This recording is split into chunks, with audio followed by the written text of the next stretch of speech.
Honorable Sam Kahamba Kutesa, Minister of Foreign Affairs of the Republic of Uganda, Honorable Gilbert Kangonde Malamba,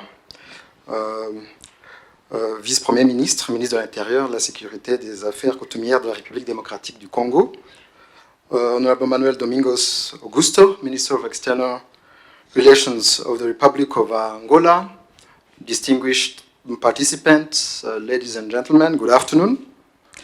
I wish to welcome you again in Kigali for the third meeting of the Ad Hoc Commission for the implementation of the Memorandum of Understanding between the Republic of Rwanda and the Republic of Uganda, which was signed in Luanda, Angola, on 21st August 2019. I hope that you all had a good travel from your respective capitals, and that our colleagues are taking good care of you on this St. Valentine's Day. This meeting of the Ad Hoc Commission is the third, as I said, but it will, I hope, be shorter and decisive. You all remember that the two first meetings held in September and December last year took about 12 hours combined, which we used to extensively explain the issues that are at the heart of this crisis between Uganda and Rwanda. You would recall that the second meeting of the Ad Hoc Commission held in Kampala, Uganda on 13th December 2019 was not conclusive, and that we decided to refer the matter to our heads of state. The third quadripartite summit was then convened in Luanda on 2nd February 2020, and I take this opportunity to thank His Excellency President João Manuel Gonçalves Lourenço of Angola and His Excellency President Felix Antoine Tshisekedi Chilombo of the Democratic Republic of Congo for their continued leadership on this matter and their desire to reach a long-lasting solution between the two sister countries of Uganda and Rwanda. An important communique was adopted by heads of state in Rwanda and gave a clear guideline on the way forward.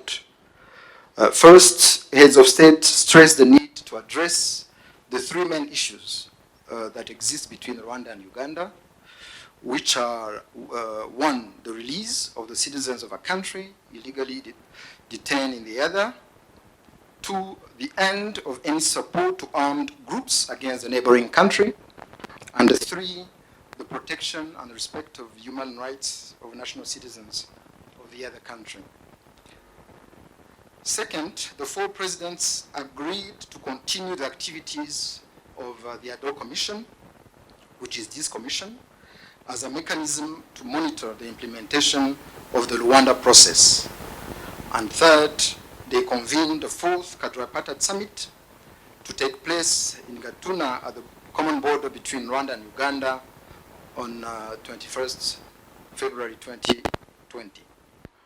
Distinguished colleagues, honorable ministers, it is our hope that this third meeting of the Ad Hoc Commission will be solution-oriented to address the specific issues that our heads of state highlighted in the Luanda communique, so that we can report a positive outcome to the upcoming quadripartite summit in Gatuna. In other words, the purpose of this meeting is to take concrete and decisive action to address the identified issues between our two countries, based on our numerous exchanges, summits, and meetings held over the past 3 years. Since the last meeting of the Ad Hoc Commission in December 2019, we have witnessed some progress. On 29th December 2019, His Excellency President Paul Kagame received a special message from his Ugandan counterpart, His Excellency President Yoweri Kaguta Museveni, delivered by his special envoy, Ambassador Adonia Ayebade. Following that visit, Uganda released and deported on 7th January 2020, 9 Rwandans who had been detained illegally for over 2 years. Despite the above, it is unfortunate that Uganda's support to armed groups and individuals has continued unabated. I will give you a few examples. First, the leadership of the RNC terrorist organization working under the cover of Self-Worth Initiative NGO of Sula Nwamanya and Prosi Bonabana continue to conduct mobilization activities under the facilitation of the CMI, the Chieftaincy of Military Intelligence, notably Kano Sike Asimwe, Deputy Head of CMI and Director of the Joint Anti-Terror Unit. After the Ad Hoc Commission meeting held on 13th September 2019 in Munyonyo, the outcomes were reported verbatim by Sula Nwamanya and Prosi Bonabana in the social media, an indication of a close collaboration between RNC and the government of Uganda. 2, Charlotte Mukangusi, Commissioner in charge of diplomacy in the RNC terrorist organization, visited against Uganda in January 2020, last month, on RNC mission to meet top officials of the government of Uganda. 3, RNC Uganda province, led by Pastor Nduhungirehe and Dr. Sam Ruvuma, continued its activities, including recruitment, restructuring, mobilization, fundraising, forming new cells and committees in various parts of Uganda, especially in Kyangwali and Nakivale refugee camps, as well as Mityana. 4, Captain Shimiye, aka Governor, who coordinated the Kinigi terror attack of the night of 3rd, 4th October 2020, is still under the protection of Uganda security organs and is handled by Minister of State Philemon Mateke. He freely frequents Kyangwali refugee camp, where some of their combatants and dependents are located. Shimiye regularly travels to Kisoro to visit his wife and to meet Minister Mateke for briefings. In the same vein, Nzabonimana Fidel, Kabayiza Seleman, and Mugwaneza Eric, Runana operatives who participated in the Kinigi attack and reported to the Uganda authorities on 12 October 2019, are still protected by Uganda's security organs from facing justice in Rwanda. 5, in continuation of the mobilization of anti-Rwanda armed groups, CMI facilitated on 2nd February 2020, the very day of the quadripartite summit in Luanda, a 2-day meeting between the members of the RNC and the Rud Urunana terrorist organizations, which was held in Mbarara.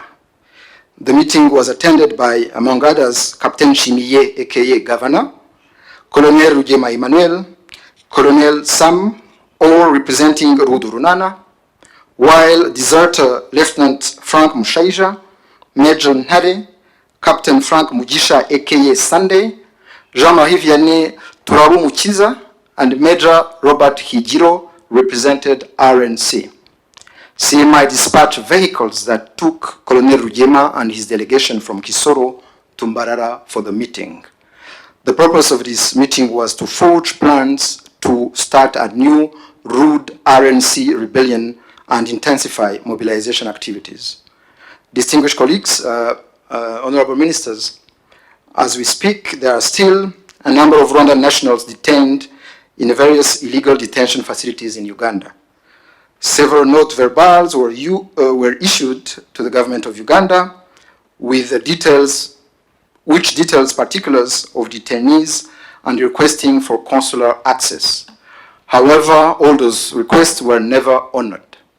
At the same time, Rwandan citizens are now dying due to sustained torture by operatives of Uganda's Chieftaincy of Military Intelligence, CMI. A recent sad example is that of one Emmanuel Mageza, 50 years old, who was tortured for more than a year in CMI barracks and recently died in Butabika mental hospital and hastily buried in Uganda. His family demands justice and the repatriation of his body for a decent burial. On the other hand, there are currently 9 Ugandan citizens serving sentence for various crimes in Rwanda and who are all accorded consular access and are mentioned in a list we will be happy to provide. In the Luanda spirit, Rwanda has also terminated the prosecution of 15 Ugandan citizens who were released. Therefore, Rwanda demands that the following action be taken by the Republic of Uganda. First, to disband the Rwanda National Congress, RNC, and the Rwanda networks in Uganda, and to arrest and extradite all its members so that they can face justice in Rwanda. 2, to refrain from all actions meant to destabilize the Republic of Rwanda and eliminate all factors that may create such perception. 3, to withdraw Ugandan passport number A00199979 that was issued by the Ugandan government to Charlotte Mukankusi, Commissioner in charge of diplomacy in the RNC terrorist organization, and to prevent her from traveling to Uganda for RNC mission.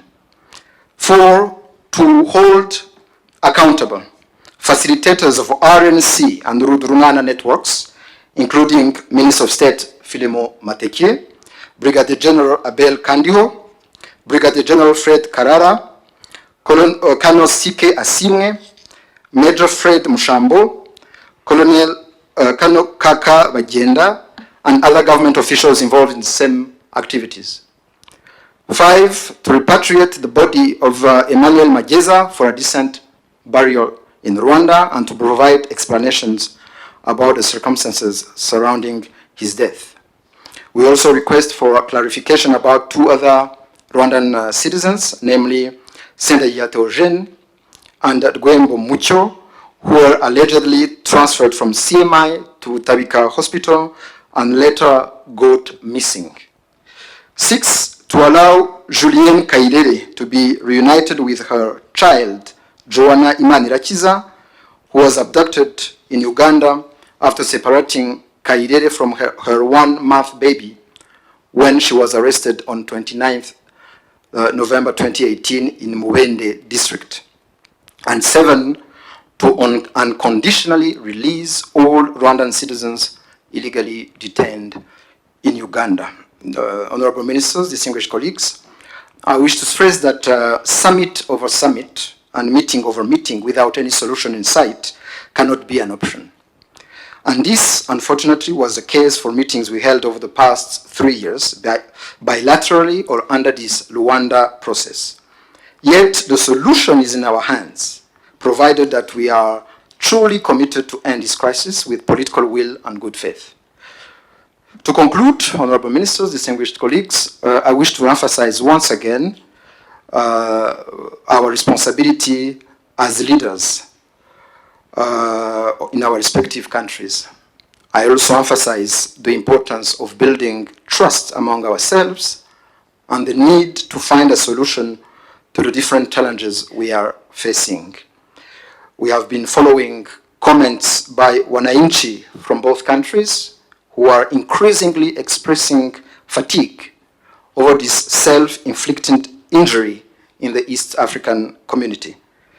They are just demanding security on the common border, the end of destabilizing activities by armed and terrorist groups, and the free movement of people, goods, and services in peace and security. Therefore, we cannot afford wasting any more time. We need to act decisively, responsibly, in good faith, and end this crisis. I thank you.